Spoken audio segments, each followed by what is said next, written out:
Hello students, welcome back to our series Get What Hardened for NEET 2023 powered by Akash Education Center Boisar and Chinsey। तो जैसे मैंने आपको promise किया था मैं फिर से आ चुका हूँ। मैंने आपको बताया था कि हम 8 लेक्चर की एक सीरीज कर रहे हैं और इस 8 लेक्चर के सीरीज का आज का ये पहला लेक्चर है जिसमें हम देखेंगे starting for NEET preparation. Here we go. बच्चों आज के इस लेक्चर में हम ये देखेंगे कि when to start, where to start and how to plan. अब सभी लोग अब 11th स्टैंडर्ड लगभग क्रॉस कर चुके हो। आपका अब जनवरी महीना चल रहा है, जनवरी फरवरी के आसपास हम हैं और डेफिनेटली आपका 11th स्टैंडर्ड का जो शुरू का पोर्शन है, पहला फर्स्ट टर्म है, वो आपका हो चुका है। आई एम श्योर आप में से बहुत सारे लोगों ने पढ़ा है बहुत सीरियसली, आप में से कुछ लोगों ने अभी सीरियसली लेना शुरू किया है, कुछ लोगों ने तो अभी तक सीरियसली शुरू किया ही नहीं है, अभी सोच रहे हैं कि शायद ये मुझे जम सकता है, so I can go for NEET. लेकिन अब सबके दिल में एक सवाल जरूर है, अगर नीट का प्रिपरेशन करना है तो कब शुरुआत करें। कुछ लोगों को लग रहा है कि शायद ये बहुत जल्दी तो नहीं है, क्या हो सकता है कि मैं 12th में जाऊं तब शुरू करूं। कुछ लोगों को ये लग रहा होगा कि शायद मैं बहुत लेट हो चुका हूं, शुरुआत तो बहुत पहले करनी थी। तो सबसे पहले इस सवाल का जवाब जानेंगे, when to start with your NEET preparation. Now let me tell you through my all experience of last 13 to 14 years, ये बात बहुत तय है कि नीट का प्रिपरेशन शुरू करने का सही समय वही समय है जिस समय आपको दिल से लगता है कि मुझे नीट पे फोकस करना चाहिए। Absolutely yes. So it has no time. Of course आप बहुत ज़्यादा लेट नहीं हो सकते हो। 12th स्टैंडर्ड की 50% टाइम खत्म होने के बाद शुरू करना बहुत लेट हो जाता है। उससे पहले कभी भी आप नीट का प्रिपरेशन शुरू कर सकते हो। लेकिन आइडियली स्पीकिंग नीट का प्रिपरेशन शुरू करना जब आप 11th स्टैंडर्ड की आपकी शुरुआत करते हो, उसी के साथ साथ जब आप नीट का प्रिपरेशन शुरू करते हो तो that is the best time, क्योंकि लोड बहुत कम होता है, आपको तौर तरीके समझने के लिए काफी समय मिलता है, अपने आप को एक्लेमेटाइज करने को काफी समय मिलता है और आपको प्लान करने के लिए आपके हाथ में बहुत अच्छा टाइम होता है, राइट। सो इसलिए 11th के स्टार्ट में ही, 11th के बिगिनिंग में ही इस पर्टिकुलर प्रिपरेशन की शुरुआत करना ऑब्वियसली आइडियल है। लेकिन ज्यादातर लोगों के साथ ये होता नहीं है। हमने ये देखा हुआ है कि somewhere around 70 to 80% students come to the conclusion कि हमें नीट करना है, नीट पे फोकस करना है somewhere eight in the middle of the 11th standard. 11th standard का पहला जो पहले 6 महीने जब खत्म हो जाते हैं उसके बाद बच्चे डिसाइड करते हैं कि हाँ मुझे नीट करना है। 20% of the students around have already decided कि हमें क्या करना है और इनका ये जो प्रिपरेशन है ये 11th से ही शुरू हो जाता है। ऑब्वियसली ये बच्चे काफी फोकस्ड होते हैं और ये हमसे एक दो कदम आगे डेफिनेटली हो सकते हैं। लेकिन ऐसा बिल्कुल नहीं है कि हम उनके साथ नहीं आ सकते, डेफिनेटली आ सकते हैं, क्योंकि हम सब फिलहाल एक ही शिप में सेल कर रहे हैं। क्योंकि 11th का सिलेबस सबके लिए नया है, जितना आपके लिए उतना उनके लिए भी है जिन्होंने बहुत शुरू से शुरू किया है। सिर्फ इतना है उनका नजरिया अलग था, फोकस अलग था, आपको उस चीज पे फोकस अभी से करना है एंड दैट्स ऑल। तो कोई बहुत ज्यादा लेट नहीं हुआ। अगर आप 11th स्टैंडर्ड के तुरंत बाद या तो 11th स्टैंडर्ड खत्म होते होते, यानी कि this is the right time, जनवरी फरवरी, इसमें भी अगर आप तय कर लेते हैं कि मुझे नीट करना है और अगर आप ठान लेते हैं कि यस मुझे नीट करना है, मुझे फोकस करना है, मुझे इसके पीछे जाना है और ये मुझे ऐसी कोई चीज है जो मुझे डेफिनेटली जमेगी और मेरी इच्छा है डॉक्टर बनने की, तो this is the very right time my dear friends to start with, right. So आपको बिल्कुल लेट नहीं हुआ, आप बिल्कुल जल्दी भी नहीं कर रहे हो, this is the very right time to start with NEET, क्योंकि आपने अभी तक 11th स्टैंडर्ड के बायोलॉजी, फिजिक्स, केमिस्ट्री तीनों सब्जेक्ट को बहुत अच्छी तरह से देखा है। भले आपने उसके सारे चैप्टर्स अभी तक किए नहीं है, लेकिन 11th स्टैंडर्ड के कुछ चैप्टर्स आप कर चुके हो, आपको अंदाजा आ चुका है, फॉर्मेट का अंदाजा आ चुका है। So this is a very right time to decide, determine, understand your inclination and go for it. It's not late at all, it's neither very early as well. So this is a perfect time to start with 11th standard का ये जो part है, Jan Feb, this is the right time to start with. अब हम दूसरे question की तरफ बढ़ेंगे। आज का दूसरा सवाल, आज के लेक्चर का दूसरा सवाल, वेयर टू स्टार्ट। शुरुआत कहां से करनी है भाई, कहां से शुरू करें? नीट में तो सिलेबस बहुत ज्यादा है, सो ऑब्वियसली बहुत सारे बुक्स मार्केट में हैं। लोग कहते हैं कि ये तो बहुत डिफिकल्ट एग्जाम है एंड इसके लिए तो रिपीट भी करना पड़ता है कई बार, फिर भी लोगों को सक्सेस नहीं मिलती। और इतना ह्यूज सिलेबस है इसका, इतने ह्यूज कंटेंट्स, यानी कि 2 साल का पूरा सिलेबस आपको पढ़ना पड़ता है। तो अभी तो फिलहाल हमने 11th स्टैंडर्ड के कुछ चैप्टर से तो पढ़े, तो अभी हम शुरुआत कहां से करें तो कहां से करें? तो इसका एक बहुत ही बढ़िया जवाब मैं आपको देना चाहता हूं। एनसीईआरटी का जो टेक्स्ट बुक है आपका, चाहे वो बायोलॉजी का हो, चाहे वो केमिस्ट्री का हो, या चाहे वो फिजिक्स का हो, एनसीईआरटी के टेक्स्ट बुक में 11th स्टैंडर्ड से लेकर 12th स्टैंडर्ड के एंड तक चैप्टर्स जिस सीक्वेंस में दिए गए हैं, वो सीक्वेंस ही आपके लिए बेस्ट गाइडलाइन बन सकता है। इस सीक्वेंस को बिना बहुत ज्यादा तोड़े, बिना बहुत ज्यादा मरोड़े, इसी सीक्वेंस से अगर हम शुरू करते हैं तो ये आपके लिए बेहतर तरीका होगा। अब आप में से कई लोग ये सोच रहे होंगे कि we are into the second term of 11th standard, तो अभी जाहिर सी बात है कि सेकंड टर्म के चैप्टर्स पे थोड़ा फोकस ज्यादा करना पड़ेगा, क्योंकि वो तो एग्जाम में भी तो लिखने हैं। तो पिछले वाले फर्स्ट टर्म के जो चैप्टर्स हैं उन्हें अभी फिलहाल रख देते हैं बाजू में, आगे से शुरू करते हैं। लेकिन नहीं बच्चों, जब भी आपको कुछ पढ़ना होता है, तो अगर इंग्लिश पढ़ना है तो स्टार्टिंग तो ABCD से ही करनी है। अगर जब तक आप ABCDEFG नहीं पढ़ते तब तक स्पेलिंग्स लिखना इम्पॉसिबल है। सो डेफिनेटली आपको जब भी इस चीज की शुरुआत करनी है, आपको पीछे जाना ही होगा और पीछे से ही शुरुआत करनी होगी। चैप्टर नंबर 1 से ही आपको शुरुआत करनी होगी। आप चैप्टर नंबर 7, 8 से शुरुआत नहीं कर सकते, आप बीच बीच में रैंडमली चैप्टर्स उठाकर शुरुआत नहीं कर सकते। सो मेरा सबसे पहला और इंपॉर्टेंट सलाह इसके बारे में रहेगा, आप फिलहाल जिस भी फेज में है, जिस भी स्टेज पे है, ठीक है वो करते रहिए, लेकिन नीट के लिए एज सच प्रिपरेशन अगर आपको करना है तो चैप्टर नंबर 1 से शुरू कीजिए, वहां से शुरू कीजिए। तो आपको इसको कैसे करना होगा? ऑब्वियसली आपका जो पूरा दिन का शेड्यूल है, इसके बाद इसको आपको बांटना है। इस शेड्यूल का 35 to 40% हिस्सा आपको रखना है अभी आप जो पढ़ रहे हो आगे उसके बारे में पढ़ने के लिए, क्योंकि ध्यान रखें कि जब आप नीट कर रहे हैं, आपका फोकस नीट पे होना चाहिए, आपका फोकस ना कि बोर्ड पे या कॉलेज एग्जाम्स पे होना चाहिए। कड़वा है लेकिन सच है। तो इसीलिए आपको जो आपका कॉलेज एग्जाम है उसके हिसाब से आपको 40% टाइम अलॉट करना है और बचा हुआ 60% टाइम आपको नीट के हिसाब से वहां पर पढ़ने के लिए अलॉट करना है। तो आप कहेंगे सर इसका मतलब है हमारे बोर्ड एग्जाम की तैयारी कम हो जाएगी? बिल्कुल नहीं कम होगी, क्योंकि आप जब सिर्फ बोर्ड एग्जाम के लिए प्रिपेयर करते हो, सिर्फ कॉलेज एग्जाम के लिए प्रिपेयर करते हो, तो हो सकता है आप 2 घंटा पढ़ते हो सिर्फ, या मैक्सिमम 3 घंटा। आई एम श्योर उतना भी नहीं पढ़ा होगा फिलहाल। तो ये जो 2 या 3 घंटा है, या 2 घंटा समझ लीजिए, 2 घंटा हम पढ़ रहे हैं कॉलेज एग्जाम के लिए, इसमें आप और 3 घंटा ऐड कर सकते हैं। 5-hour study is not at all difficult at this age, this level and this determination level, isn't it?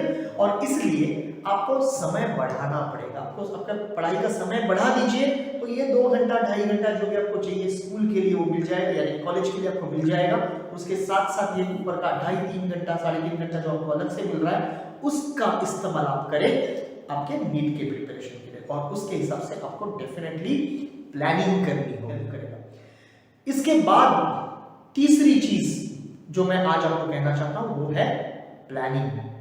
मतलब हमने शुरू किया व्हेन टू स्टार्ट, हमने देखा हाउ और फ्रॉम वेयर टू स्टार्ट, अब हम तीसरी बात करेंगे how to go for it. तो आपको प्लानिंग करनी पड़ेगी। Planning becomes one of the most important parts of your NEET preparation. किसी भी कॉम्पिटिटिव एग्जाम का जब आप प्रिपरेशन कर रहे हो बच्चों, आपको सबसे पहले प्लानिंग करना जरूरी है। और ये प्लानिंग ना सिर्फ दिमाग में करें बट आपके कागज पे करें। कागज पे प्लानिंग होना बहुत जरूरी है। और एक बात जरूर करें कि आपका जो प्लान है ना वो किसी से शेयर करें, किसी को बताएं। हो सकता है आपके दोस्त को बताएं, हो सकता है आपके पेरेंट्स को बताएं, अगर आप पेरेंट्स के साथ कंफर्टेबल ज्यादा हो तो। यदि आप अपने टीचर के साथ कंफर्टेबल हो तो टीचर को बताएं, ताकि जब आप अपने किया हुआ प्लान किसी को बताते हो तो आप पे एक काइंड ऑफ मैंडेटरी एक प्रेशर आ जाता है कि यस मैंने तो इसको बताया था, मुझे करना है, तो आप करते हो। अगर खुद से अपने पास वो प्लान रखेंगे तो कभी उसको इम्प्लीमेंट करने के लिए आप इतना डिटरमाइंड नहीं रहोगे। सो आपका जो प्लान है वो बताएं, किसी के साथ शेयर करें। सबसे पहले उसको कागज पे लिखें। अब प्लान करते हुए आपको क्या करना है? प्लान करते हुए सबसे पहले आपको देखना है आपकी दिनचर्या क्या है, आप रोज क्या करते हो, सुबह कितने बजे उठते हो, आपका खाना पीना कितने बजे होता है, आप कॉलेज कितने बजे जाते हो, या आपके ऑनलाइन लेक्चर्स होंगे अभी तो वो कितने बजे आप करते हो कॉलेज के, उसके बाद क्लासेस कब जाते हो, और ये सब करने के बाद आपके पास वो कौन सा समय है जो फ्री होता है। तो सबसे पहले count your free time, count your free time, और इसको कैसे बढ़ाएं, इसको 5 या 6 घंटे तक कैसे लेके जाएं, इस पे पहले फोकस करें। और ये 6 घंटे निकाले, कागज पे लिखे कि ये वो 6 घंटे हैं जो मेरे पास है। हो सकता है मंडे टू फ्राइडे आपका पैटर्न अलग हो सकता है सैटरडे संडे का आपका पैटर्न अलग हो, लेकिन आपको ये 6 घंटे कागज पे लिख के निकालने हैं कि डे वाइज हर वीक के कि मेरे पास ये कौन से 6 घंटे हैं जो मैं इस पढ़ाई के लिए देने वाला हूं, और इसको लिख के निकालना बहुत जरूरी है। एक बार आपने ये 6 घंटे या 5 घंटे जो भी है अपने लिखे, इसके बाद आपको आगे के स्टेप पे बढ़ना है। आपको आपके दिन को, आपके टोटल 5 या 6 घंटों को प्लान करना है बिल्कुल सटीक तरीके से कि इसमें से नीट के लिए कितना समय देना है और कॉलेज के करंट एग्जाम के लिए कितना समय देना है। और इसलिए मैंने जैसे आपको फॉर्मूला बताया 40-60 का, 40% time to be allotted to college and 60% time to be allotted to NEET, right. मतलब 5 घंटे के हिसाब से अगर देखते हैं तो 3 घंटे का समय आपको देना पड़ेगा नीट के लिए, 2 घंटे का समय आपको देना पड़ेगा कॉलेज के लिए। याद रखें, धीरे धीरे जैसे आप पुराने चैप्टर्स कंप्लीट करेंगे और नए वाले चैप्टर्स में आएंगे, वैसे वैसे आपका कॉलेज का प्रिपरेशन और नीट का प्रिपरेशन हैंड इन हैंड चलने वाला है, तो उसमें टेंशन नहीं आएगी आपको। बाद में आपको ज्यादा समय मिलने वाला है नीट के लिए। फिलहाल थोड़ी सी आपको कसरत करनी पड़ेगी, लेकिन इस केस में बिल्कुल बेफिक्र रहें। आपने जो टाइम अलॉट किया है वो काफी है और उस टाइम को स्टिक करें। कभी कभी ये हो जाता है कि ये 3 घंटा मैंने सोचा है कि मैं नीट पढ़ लूं, लेकिन नीट पढ़ते पढ़ते 3 घंटे बाद मुझे लगता है नहीं चलो आज मूड अच्छा लग रहा है थोड़ा और पढ़ ले। अगर और पढ़ लेते हो उसमें और आगे वाला शेड्यूल आपका डिस्टर्ब हो जाता है, तब इम्बैलेंस होता है, चीजें एक्यूमुलेट होना शुरू होता है और उसके बाद टेंशन आता है, प्रेशर आता है, वरी शुरू हो जाती है, एंजाइटी आती है, और जिसकी वजह से हमारी पढ़ाई थोड़ी थोड़ी खराब होने लगती है, फोकस कम होने लगता है, कंसंट्रेशन कम होने लगता है, डर लगने लगता है। तो ये ना हो इसलिए आपने बनाए हुए शेड्यूल को स्टिक करें सटीक तरीके से। अब ये जो 3 घंटा आपने निकाल कर रखा है नीट के लिए, मैं आपको इतना कहना चाहूंगा कि ये 3 घंटा डिवाइड करें, 1 घंटा बायोलॉजी, 1 घंटा फिजिक्स, 1 घंटा केमिस्ट्री, रोज हर सब्जेक्ट की पढ़ाई होनी ही है। अब इस रोज वाले पढ़ाई में क्या होना चाहिए? रोज वाले पढ़ाई में आप रीडिंग कर सकते हैं, आप थोड़ा सा राइटिंग कर सकते हैं, स्पेशली केमिस्ट्री फिजिक्स के डेरिवेशंस आपको लिखने पड़ेंगे, फॉर्मूलास लिखने पड़ेंगे। बायोलॉजी में कुछ चीजें हैं जो आपको लिखनी पड़ेगी, आपको बता ही दूंगा आपको क्या लिखना है नेक्स्ट वाले लेक्चर में। जैसे मैंने कहा कि पढ़ाई कैसे करनी है, इस पे लेक्चर होने वाला है, तो उसमें ये सारी बातें मैं डिटेल में बताऊंगा। लेकिन फिलहाल आप इतना ख्याल करें कि 3 घंटा कम से कम आप ये निकालें और इसमें से 1 घंटा हर सब्जेक्ट को आप दें, या ये भी आप कर सकते हैं कि 1.5 घंटा आप एक सब्जेक्ट को दें और इन सब्जेक्ट्स को आप अल्टरनेट करें। मतलब आप 2 दिन बायो फिजिक्स करें, 2 दिन फिजिक्स केमिस्ट्री करें और 2 दिन बायो केमिस्ट्री करें।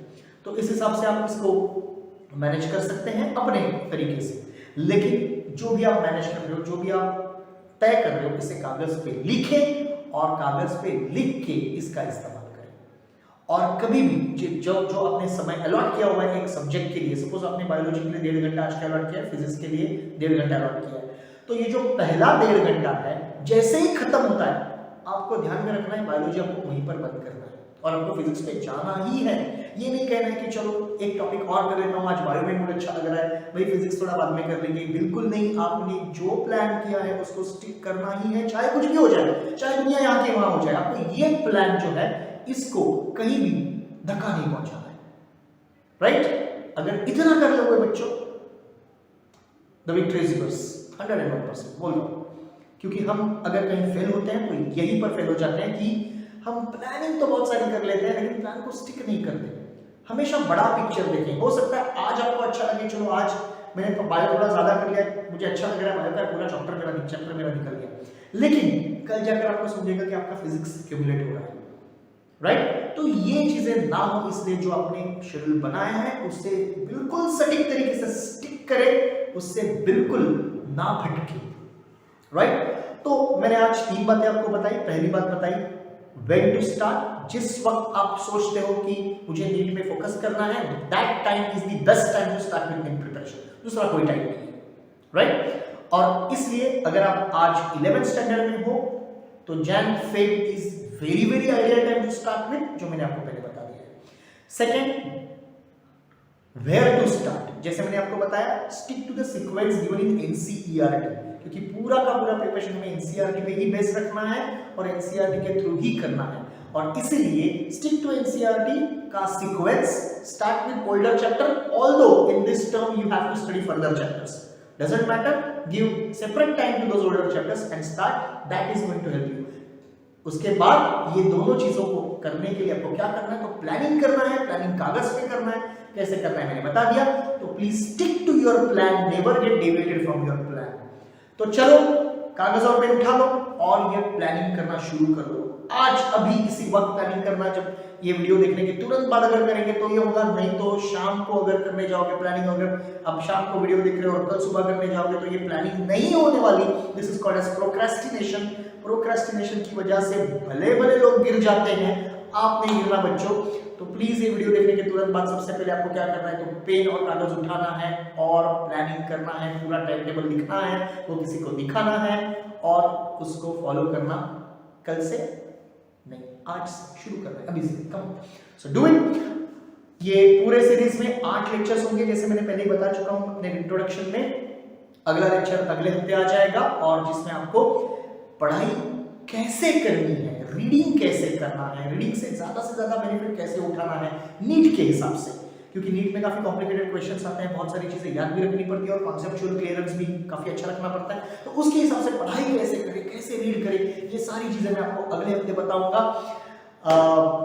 वंस अगेन याद दिलाना चाहता हूं कि हम ये 8 लेक्चर्स की सीरीज कर रहे हैं जिसका नाम है Get War Hardened for NEET 2023 powered by Aakash Education Center, Boisar and Chinsen। So आकाश की तरफ से हम ये लेक्चर सीरीज चला रहे हैं। उम्मीद है आपको पसंद आए, उम्मीद है आपका बेनिफिट हो, आपका फायदा हो, सबका फायदा हो, ये हमारी दिल की इच्छा है और इसलिए we are going for it. So please use it, share this videos as much as you can so that even your friends can get maximum benefit out of it. Please subscribe करें, share करें। जितना subscribe करोगे अगले वाले lectures का notification आपको मिलता जाएगा and you will not miss out on anything. Thank you so much. Let's say time to say goodbye, but फिर मिलते हैं next week again in the next class. Thank you, goodbye and ciao, bye bye.